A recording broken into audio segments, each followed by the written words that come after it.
हमारी प्राचीन संस्कृति, उसकी विशेषता, उस संस्कृति में भी हमारे पेड़ पौधे, हमारी जड़ी बूटियाँ, लताएं, वनस्पतियाँ, क्षुप सभी बहुत महत्वपूर्ण हैं। वो सिर्फ संस्कृति के अंग नहीं है, अपितु हमारे जीवन के लिए बहुत ही महत्वपूर्ण, बहुत ही लाभकारी है।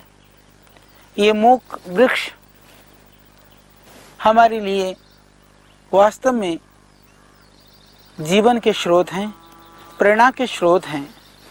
और आज हम जिस वृक्ष के विषय में बात करने जा रहे हैं, यदि मैं बात करूं इस वृक्ष के संदर्भ में, तो निश्चित रूप से यह हमारी परंपरा का, हमारे जीवन में रचा बसा यह हमारा धरोहर है।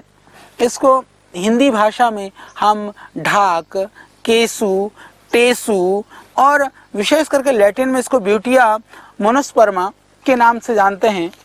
संस्कृत में इसको हम किंशुक के नाम से जानते हैं और इसको खाकरा गुजराती में भी बोलते हैं और कई सारे भाषाओं में भी इसको खाकरे का पेड़ कहा गया है। और इसको ब्रह्म वृक्ष भी कहा जाता है क्योंकि इस वृक्ष को पवित्र माना गया है। और इसको संस्कृत के अंदर यज्ञ वृक्ष भी कहा गया क्योंकि इसकी लकड़ी को बहुत पवित्र मानी गई। इसकी जो लकड़ियां हैं यज्ञ कर्म के लिए बहुत ही उपयुक्त माना गया। अभी हम इसके आपको प्रयोग बताएंगे, इसके जो गुण हैं, इसके जो लाभ हैं, वह जीवाणुनाशक है, विषाणुनाशक है, विविध तरह के विषों का यह शमन करता है।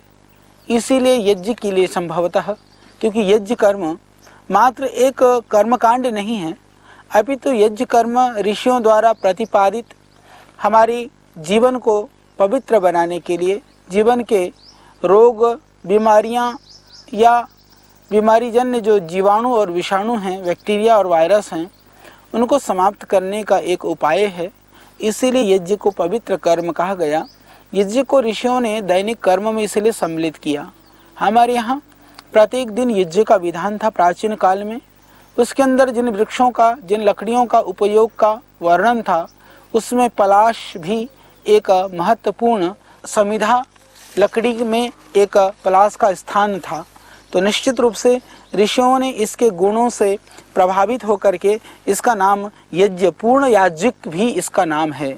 यज्ञ वृक्ष यानी पूर्ण याज्ञिक के रूप में इसको माना गया है, क्योंकि शायद यह सब तरह से पूर्ण याज्ञिक इसलिए भी कहा जाता हो क्योंकि इसमें जिस तरह से अग्नि में लपेटे उठती हैं, आप देख रहे हैं।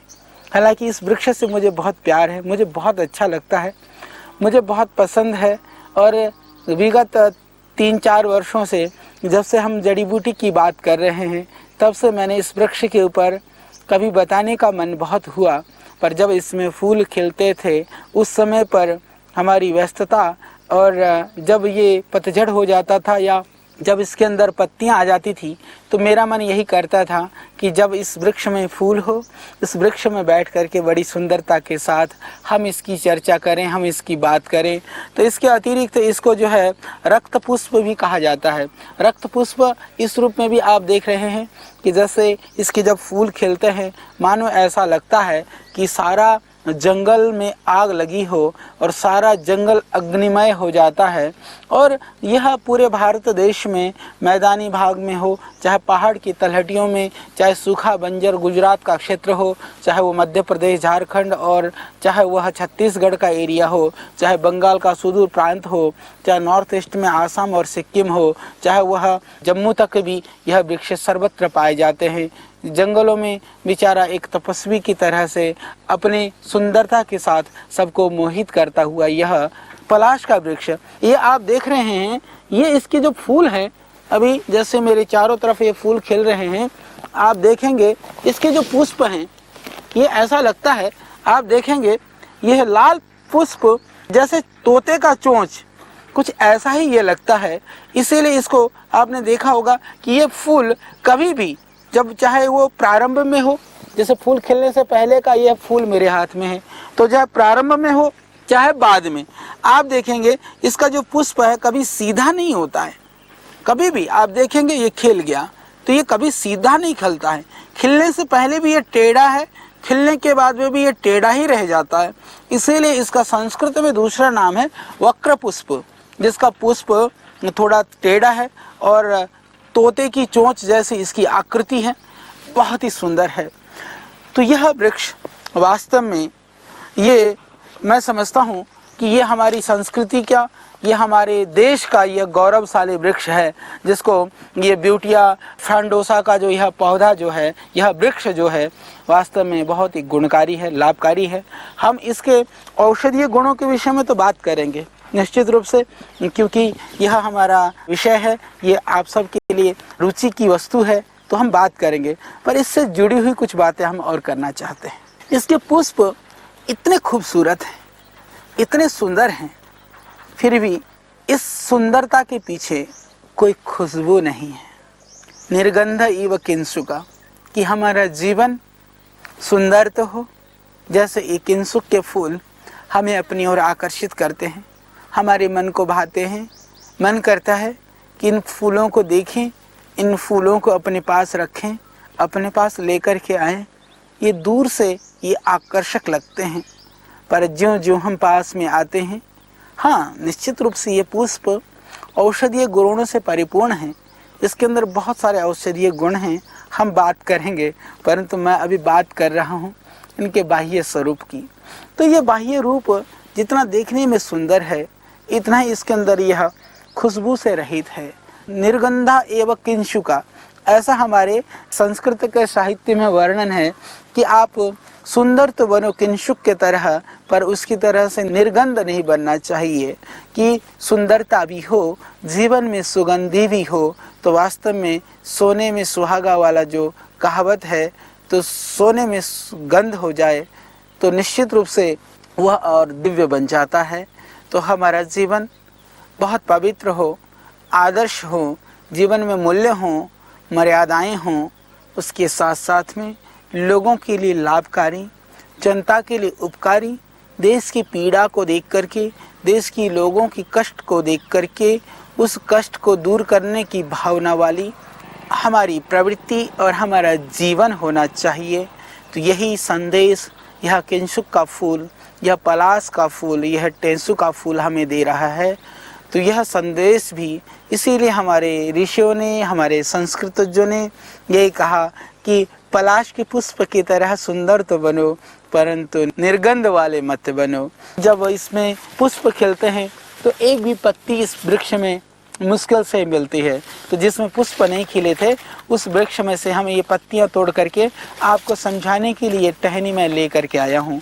इसमें आप देखेंगे ये छोटी सी पत्तियां भी जो है, ये 3 ही पत्ती होती है, और इसके बाद में ये पत्ती ये और बड़ी होती जाती है और बड़ी होती जाती है।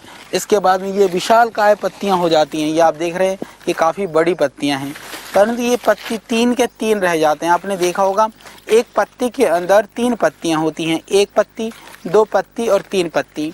तो 3 पत्र के पीछे जो एक अवधारणा है, इसके पीछे हमारे यहाँ बहुत प्रसिद्ध कहावत है कि ढाक के वही 3 पात, ढाक के वही 3 पात, इसको ढाक भी कहा जाता है, पलाश को ही ढाक कहते हैं।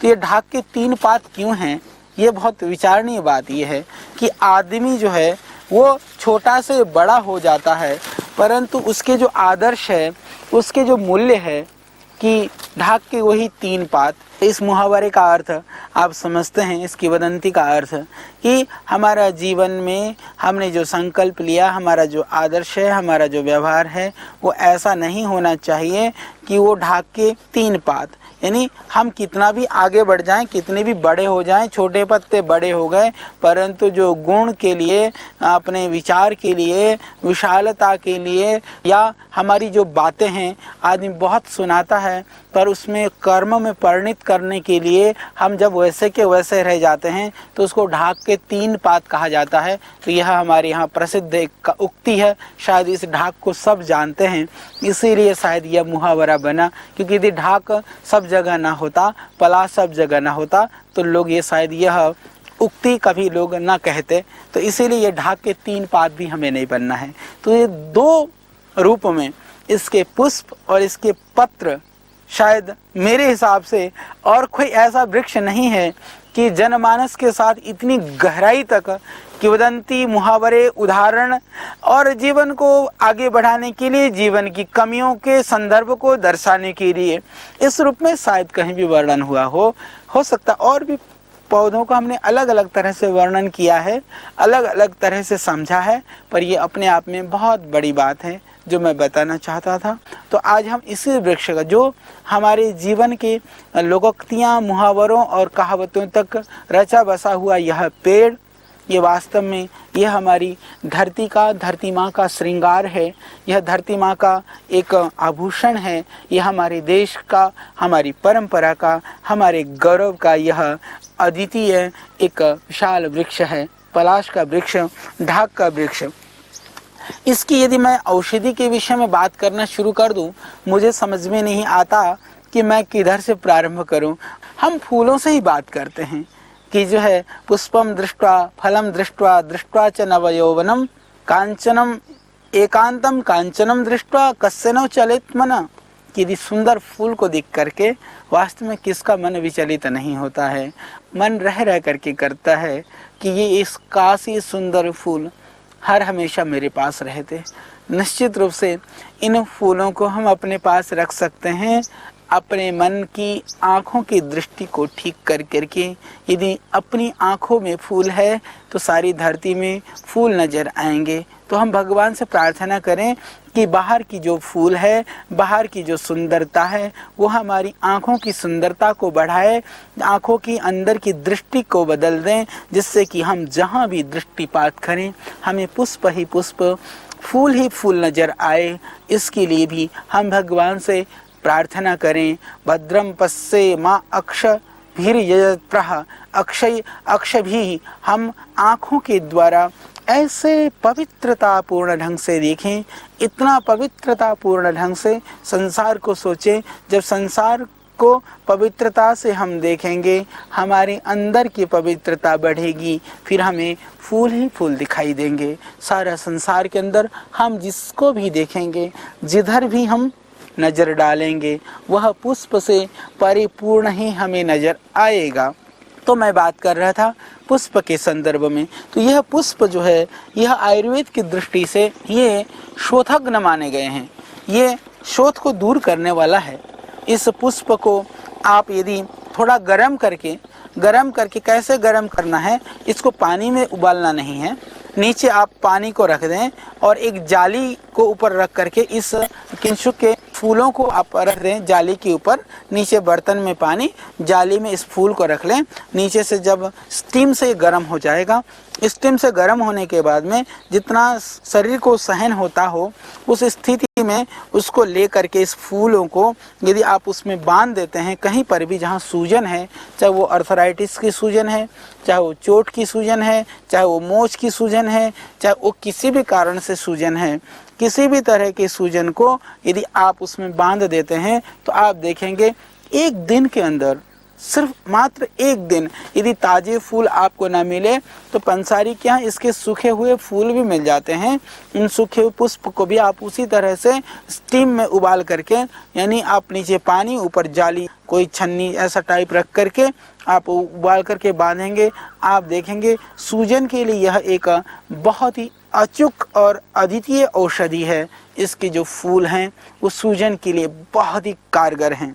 और इसका जो पुष्प है, हम पुष्प की बात कर रहे हैं, पहले पुष्प की ही हम चर्चा करेंगे। तो इसके जो पुष्प हैं, दूसरा इसका जो लाभ है, यह विषनाशक है और यह पौष्टिक भी है।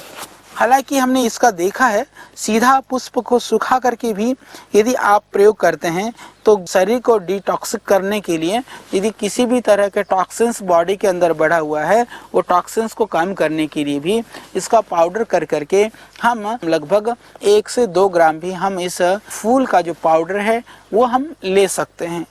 थोड़ा सा कसैला होता है, यह विषाणुनाशक है और इसके फूलों के सेवन करने से यह एक तरह से कामोद्दीपक भी है।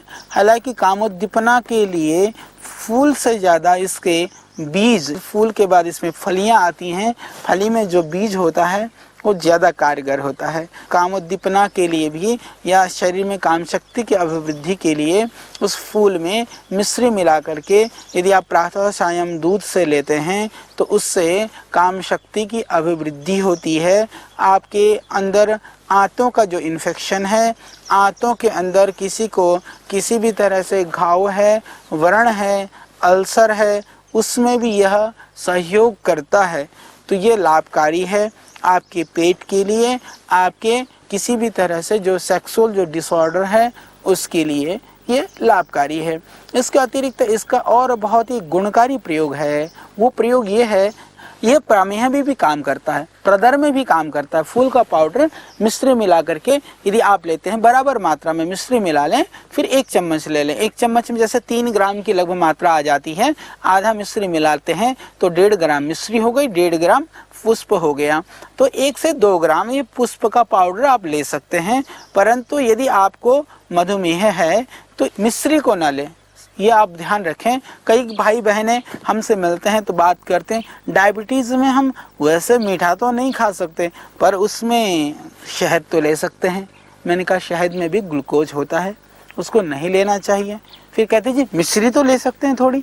नहीं, आप बहाना मत ढूंढिए। जो भी मीठी वस्तु है वह मधुमेह के लिए नुकसानदायक है, चाहे वह फल के अंदर की ही मिठास क्यों न हो, चाहे वो प्राकृतिक रूप से गन्ना ही क्यों न हो। सिर्फ एक अभी अनुसंधान चल रहा है, एक पौधा होता है, हालांकि वह पौधा विदेशी पौधा है, हमने अभी उसके औषधीय गुणों की चर्चा नहीं की है। उस विदेशी पौधा को स्टीविया कहा जाता है।